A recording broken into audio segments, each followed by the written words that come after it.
Bismillahirrahmanirrahim. Assalamu alaikum everyone. This is the second video for this processor series, and in this video tutorial I'm going to talk about processing capacity. What is a processing capacity? Processing capacity is married to measure the performance of a processor. So if one really want to measure that if processor is performing well or not, or processor is being compared with another processor, then this is the merit by which you can actually analyze that this processor is faster and this processor is not, is very slower compared to that processor. So how it is measured? It is the product of bus size and a clock. These are very important terms that one must understand. Bus size. Bus size means the number of bits which can be processed by the processor in one cycle. So for example, if the bus size is 32, that means in one cycle, processor can process 32 bits. And for example, if bus size is 16, then processor can actually process 16 bits per cycle. Usually nowadays the processors are found are 64-bit. That means in one cycle, the machine can process, or the processor can process 64 bits in one cycle.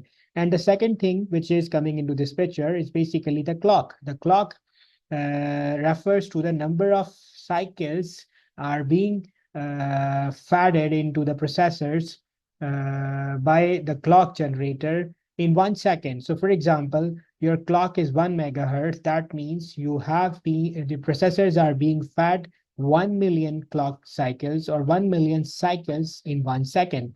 Usually these clocks nowadays are in gigahertz, for example, 3.8, 3.7, or 2.1 gigahertz. So faster the clock, the more number of cycles being fed to the processor, and thus more number of bits being processed by the processor. So for example, I'm going to take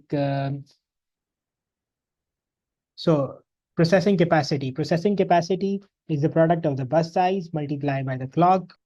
Bus size is just bits per cycle, that how many bits are being processed in one cycle, and clock is cycles per second, how many cycles are coming in 1 second. So if you calculate them, so what you see that these cycles will get cancelled with this cycles, and eventually what we will have as unit is bits per second. So that means processing capacity is telling you how many bits are being processed by a processor in 1 second. So that is why its unit is uh, bits per second.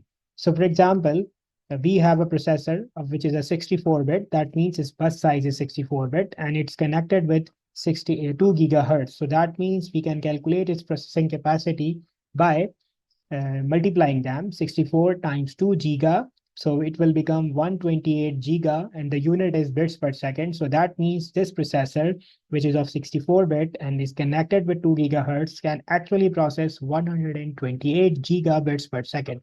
So similarly, you can calculate the processing capacity of any processor using this formula of processing capacity. And once you know the processing capacity, you can actually compare the two processors.